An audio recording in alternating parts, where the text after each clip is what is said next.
Salut! Tu veux savoir comment obtenir de belles figurines?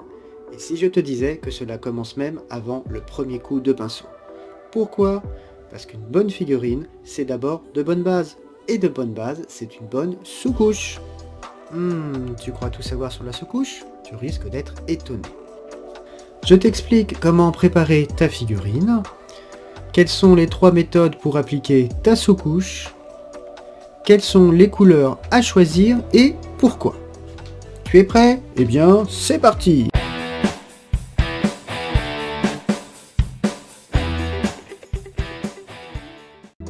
Afin d'enlever toutes les traces d'huile et de démoulage ou de poussière sur les figurines plastiques ou en résine et permettre une adhérence optimale de la sous-couche, il faut tremper la figurine dans de l'eau savonneuse tiède. Un nettoyant vaisselle sera le mieux. On frotte doucement avec une vieille brosse à dents, on la rince à l'eau courante. Après séchage de la figurine à l'air libre ou au sèche-cheveux tiède, votre figurine est prête pour l'étape du sous-couchage. La sous-couche, à quoi ça sert? Ça permet une bonne adhérence et une durée dans le temps de la peinture. C'est utile également pour poser une première teinte de base, et la sous-couche a également un effet sur la teinte finale de la figurine, comme nous verrons à la fin de la vidéo. La sous-couche en bombe, c'est sûrement la méthode la plus courante, avec ses avantages et ses inconvénients. Tout d'abord, il faut bien lire les instructions de la bombe de sous-couche. Se mettre à l'extérieur est indispensable. Ne pas se mettre face au vent pour ne pas respirer les vapeurs nocives de peinture. Ne pas être près d'une flamme et ne pas fumer. Il faut disposer les figurines sur une surface plane, en laissant suffisamment d'espace entre elles, et les fixer avec un morceau de pâte à fixe par exemple, afin que le vent ou le souffle de la bombe ne les fasse pas tomber. Il faut bien secouer la bombe pendant au moins 1 minute, et pulvériser à 20 cm environ de la figurine, en pulvérisation brève et croisée, en laissant sécher entre chaque couche. Tourner ou faire tourner la figurine pour pulvériser sous tous les angles.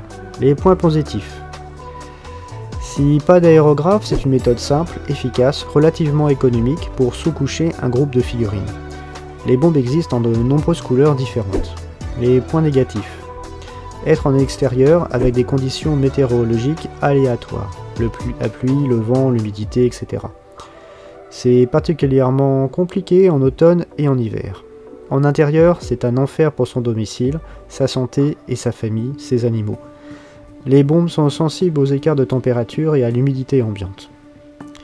C'est plus compliqué à atteindre le dessous des figurines, et la touche est plus épaisse, plus irrégulière, et on fait facilement des gros pâtés et c'est plus compliqué à rattraper. L'aérographe. Les points positifs. Permet de sous-coucher par tout temps et à l'abri. Permet une couche fine et régulière, la qualité finale est inégalable par rapport à une bombe de peinture. Les points négatifs.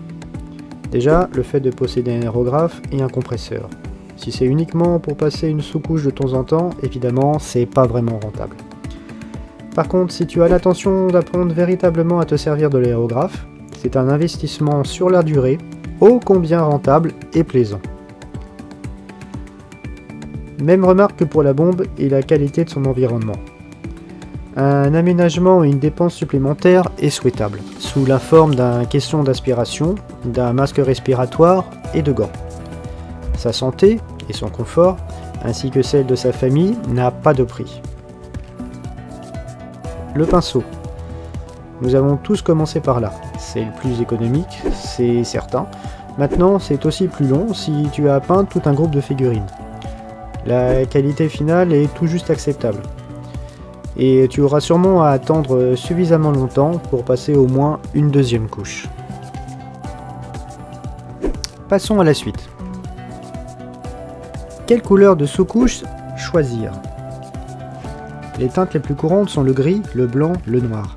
Mais il y a également toute une autre palette de couleurs. Alors, laquelle choisir? Avec le gris, tu ne peux pas te tromper, car il est assez neutre sur le résultat final. Mais ce n'est pas forcément la bonne solution. Afin de gagner du temps, je te dirais de choisir la couleur de sous-couche correspondante à la couleur de base majoritaire de ta figurine.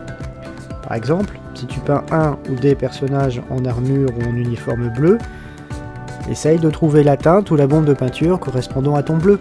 Et c'est surtout valable si tu es sûr de t'en servir souvent et que tu peins en grande quantité. Autrement, le blanc, le noir, le gris sont suffisants. Le blanc ou le gris pour une figurine de couleur claire, le noir pour une figurine de couleur sombre. Le noir a l'avantage que si tu oublies de peindre une petite touche à un endroit sombre, cela se verra moins qu'en blanc. Au final, tes couleurs ressortiront plus claires sur une sous-couche de blanc, plus foncées sur une sous-couche de noir. Un cas particulier pour les véhicules, la rouille et le camouflage. Une teinte de sous-couche rouge-brun pourra représenter la couche de peinture anti-rouille appliquée sur beaucoup de véhicules et visible lorsque des éclats de peinture se détachent. De même, la sous-couche pourra être une bonne teinte de base pour de la rouille. Pour le camouflage, choisir une sous-couche de la teinte du fond du camouflage sera une bonne idée.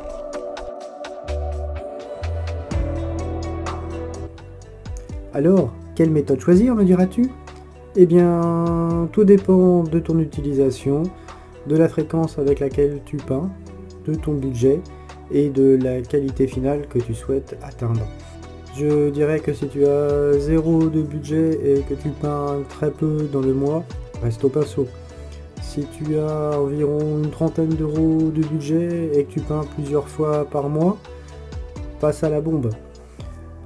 Si tu as un peu plus de budget, environ 200-300 euros minimum, que tu peins assez souvent et que tu souhaites te former à l'utilisation de l'aérographe sérieusement, et que tu souhaites passer au niveau supérieur de la peinture de figurines, fais-toi plaisir, passe à l'aérographe, tu ne le regretteras pas.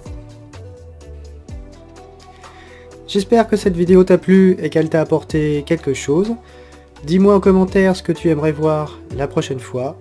N'hésite pas à me poser tes questions, j'y répondrai avec plaisir.